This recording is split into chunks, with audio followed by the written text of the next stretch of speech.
This episode of KV Plays Keys is brought to you by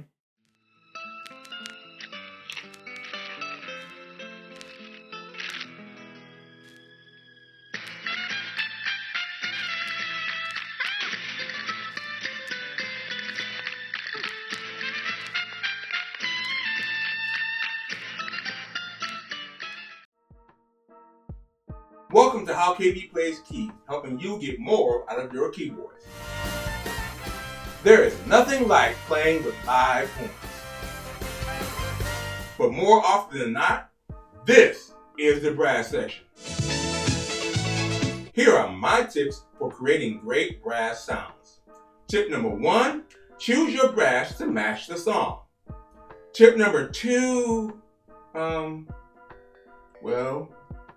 there isn't a second tip. That's pretty much all you need to do. Your keyboard likely comes with a million different brass sounds, but consider this. There is nothing wrong with using stock synthetic brass sounds, but sometimes they just don't fit. I tend to think of real brass sections when creating brass sounds. Typically you have trumpets on top, saxes in the middle, and a trombone or baritone sax on the bottom. Let's look at Aretha Franklin's Respect as an example.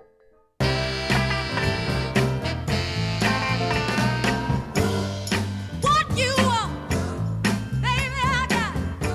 Just like I said earlier, I set up an overlapping split with trumpets on top, saxes in the middle, and trombones on the bottom. As a reminder, these sounds that I create are for live performance.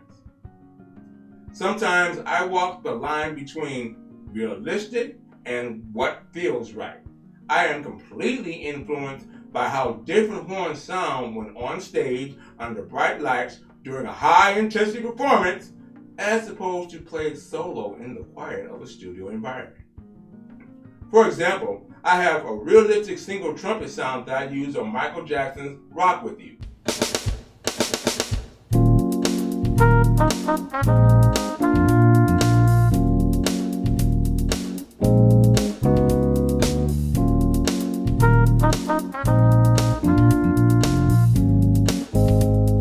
But when I want a brass section, like for Respect, I favor the slightly more synthetic, brighter brass patches. Notice that I also play spread voicings to make this section sound big.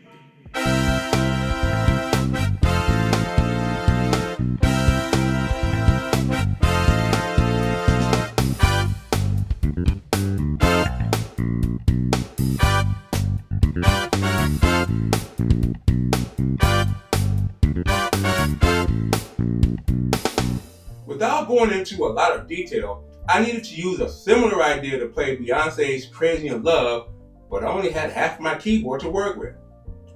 After examining the ranges and playing with inversions and octaves, I pretty much condensed the Respect idea and turned it upside down. The signature trumpet line is raised 3 octaves so I can play it on the left end of the keyboard.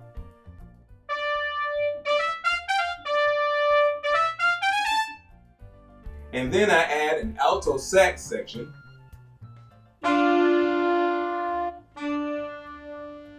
and move that down an octave.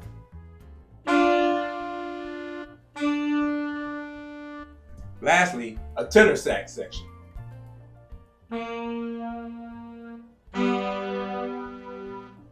Note that in the tenor's natural octave and the key range I selected, the available notes are lower than the trumpets and the alto sax section.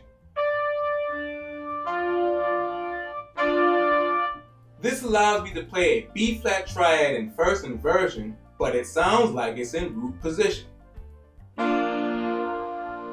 A similar thing happens to the G triad. Now they sound like the inversions on the recording.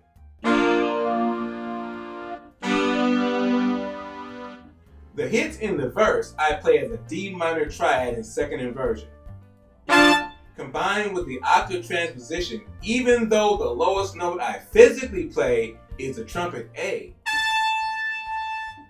that is also the highest note of the chords you hear. I've covered the bright stage brass, but what about other styles? I once found myself needing to play the brass parts on Ray Charles's Georgia on My Mind. The bright brass was not going to work on this classic ballad. The single instrument, more realistic soft sounds were actually better in this case. Here's the respect setup. Because Georgia was written for 5 individual horns, I moved the ranges to match where the instruments play on the chart. Let's change the bright trumpets on top to muted trumpets. The saxes in the middle are good, but I want a trombone with a softer attack on the lower end. I created a quick track to play against so you can hear how this patch blends stylistically.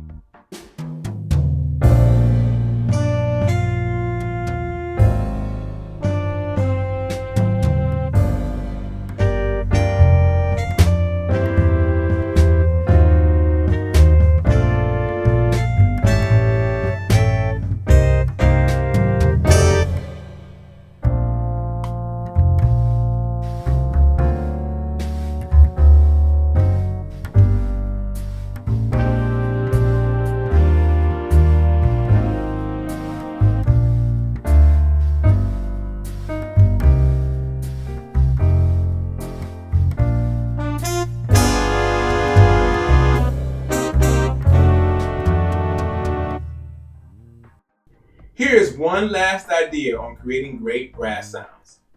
I've made a layered 4-piece horn section. There's a trumpet,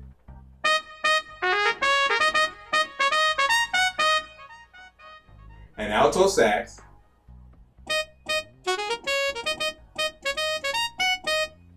a tenor sax an octave lower, and a trombone 2 octaves lower.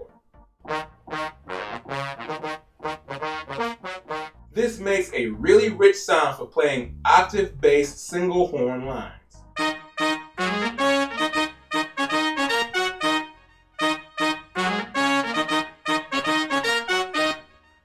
Boy, that really sounds good. I play one note, but get 3 octaves in the right ranges for the instruments.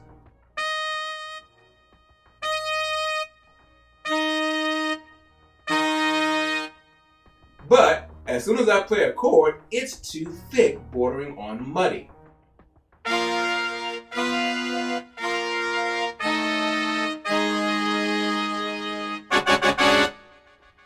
I could keep the trombone and tenor in their original octaves, or split them like I did with Respect.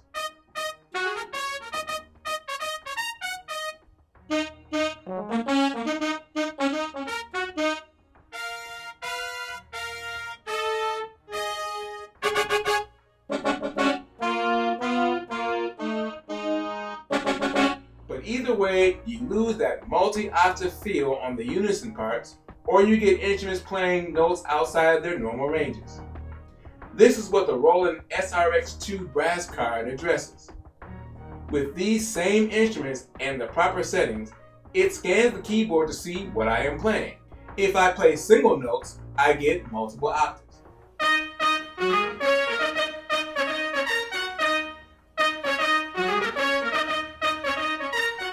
But when I play chords, it basically puts one instrument per note in the proper range like a live section.